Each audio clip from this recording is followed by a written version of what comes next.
What's going on, bottom line viewers? It's Mitch here, back with another NFL video. In this video, ranking every NFL division from the weakest division in the NFL to the strongest division in the NFL. How does your favorite NFL team's division stack up against the rest? The weakest to the strongest in order of competitiveness. Let's get rolling, but before we do, don't forget to spike the like button and check out Underdog Fantasy today. Use the promo code BLV. The link is in the description as well as the pinned comment. Check it out right now. They will double your first deposit over at Underdog Fantasy if you use the promo code BLV. Underdog Fantasy is my favorite place to play fantasy football, guys, and I've been playing like crazy over there.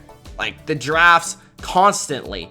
And I'm doing it not only to test my skills in Best Ball Mania 3, but also to prepare myself for my upcoming drafts this summer. It's a great way to test your skills. It's a great way to prepare. Best Ball is just so much fun because you just test your skills and your ability to draft, and you don't have to worry about setting lineups and going through the full season process, which is the perfect mock draft tool because there's a little bit of money on the line at the end of the day, and you're testing your skills against the best, but you're not having to worry about the in-season tasks that you have to deal with in your normal leagues, which makes it the perfect mock draft tool. So make sure to check out Underdog Fantasy today if you want to be prepared for your fantasy leagues. That's the promo code BLV. Now let's get started with our division rankings. The worst division in the NFL entering 2022, it has to be the AFC South. You have the Indianapolis Colts, which is a team that I like, a team that I think will win this division, and a team that I think can be a sneaky dark horse in the AFC. But that's the best team in this division. The Colts aren't a bona fide contender. They aren't a team to watch. They aren't a favorite to win anything this year. They are a dark horse, but not a favorite. Far from it. I like Matt Ryan. I like Frank Reich. I like their defense. I think Jonathan Taylor's the best running back in the league. But that's the best team in this division. They didn't even make the playoffs last year. The second best team in this division did finish first in the AFC through the regular season last year, but they've taken a few shots to that roster. I mean, you lost A.J. Brown, the explosive playmaker on the perimeter. You replaced him with a rookie. The offensive line is getting worse and worse and worse and trending backwards every single year. Ryan Tannehill, it just feels like he's about to take a step back in his career, especially after kind of an odd offseason for him with the Malik Willis draft pick and all that business. The defense I like. I think it's strong and it will keep them competitive along with Coach Vrabel. But I don't find that to be a team that I'm necessarily picking to do well this year or make the playoffs. So I view three teams in this division as non-playoff teams. Jacksonville could get a bit better. They're going to be more professional under Doug Peterson. Trevor Lawrence could take a step forward. And there's going to be some that boldly claim that they'll be a good team. But I still see many holes on this roster, especially on the offensive line, protecting Trevor Lawrence. The receiving core could still use some work. The overall effort to support the young quarterback could use some work.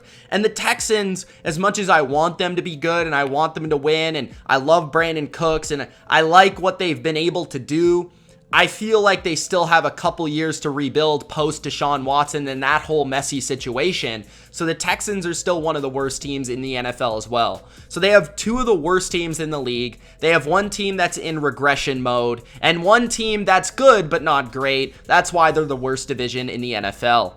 Coming in as the number 7 division in the NFL, the second worst division in the NFL is the NFC North, the worst division in the NFC, in my opinion.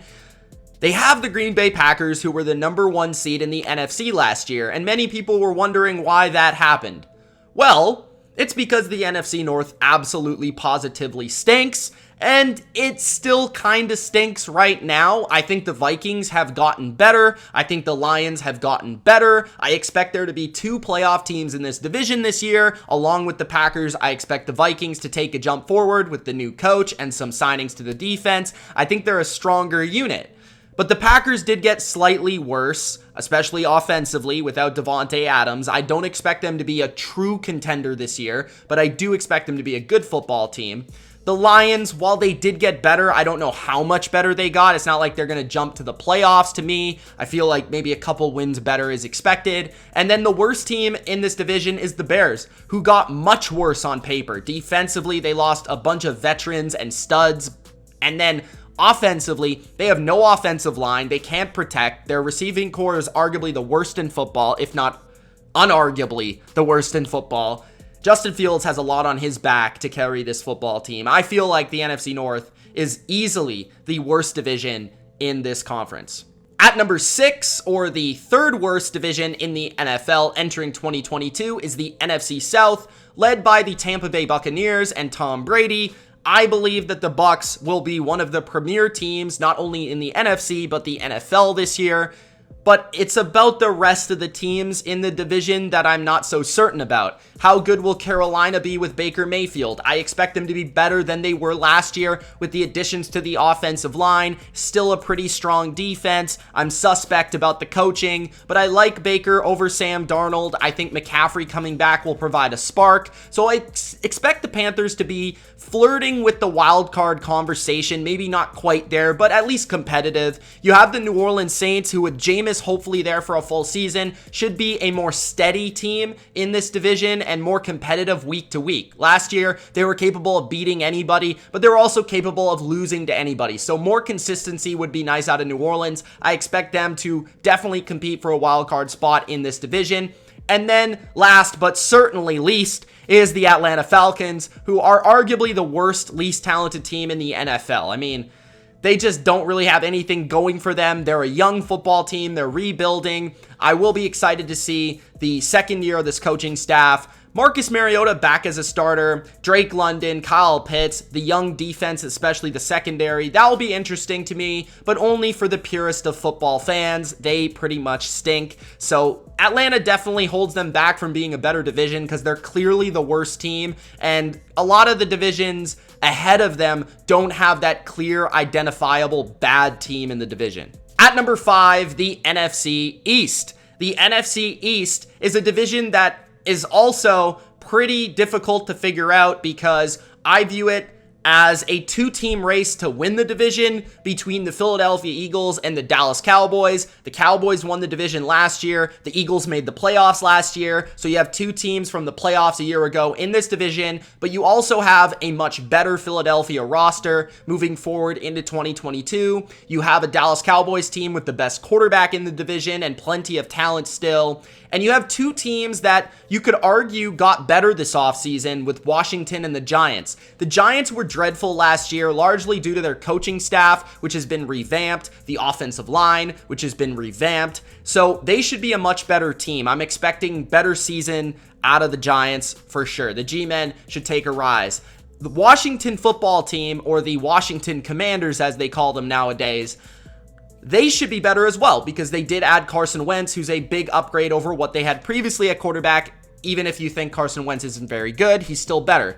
Jahan Dotson helps the offense. The offensive line is still underrated. They've got plenty of running backs to work with. The defense should be better with Chase Young back in the fold. So Washington is a team that I wouldn't be surprised if they were bad. I also wouldn't be surprised if they made the playoffs. They definitely have a large range of outcomes in 2022. That's what makes the NFC East kind of a difficult division to figure out. I will also say that their schedule this year is very, very nice and makes the NFC East perhaps a division that could have more wins than the actual talent of the teams suggests they should.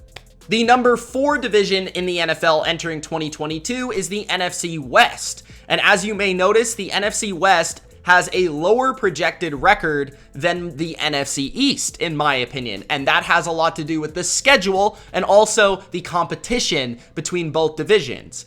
The NFC West, I do expect to take a step back this year. They have kind of been the reigning, defending, strongest division in football for about 3 to 4 years now. I mean, it's been a bit. It's been a minute for the NFC West dominating the NFC and the NFL. And they do have the Super Bowl champs coming out of that division, and they do have another team that made the NFC Championship, and they do have 3 playoff teams from a year ago. But I expect the Cardinals to take a step back. I'm not in love with this roster. I think the DeAndre Hopkins suspension causes an issue for their offense. Kyler Murray's contract is causing all the wrong type of buzz. The offensive line is getting older, and it's not very good.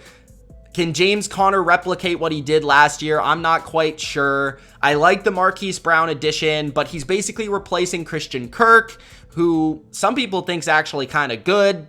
The defense is, I mean, they totally outdid expectations last year. I just don't expect them to replicate their success, especially missing Chandler Jones, right? So the Cardinals are a football team that I expect to regress. And then you look at the 49ers with a new quarterback in Trey Lance, who is a total wild card. Like, Trey Lance could lead the 49ers to the Super Bowl, and with Kyle Shanahan there and a great defense, they could win the Super Bowl. They're as talented as anybody. They're as well coached as anybody. They could very well do it. But with Trey Lance, if he stinks, they could also suck. So it's really hard to know. It's largely dependent on him. The Rams are going to be good, but are they as good as last year? Will they be as successful? Probably not. And then the last team in this division is the Seahawks, who obviously lost Russell Wilson, a Hall of Fame quarterback. And although they might have gotten a little bit better on defense, I don't think it's enough to definitely offset that loss and the addition of Drew Lock or Geno Smith. So the Seattle Seahawks are definitely worse. The Cardinals are worse, and that leads to a worse NFC West.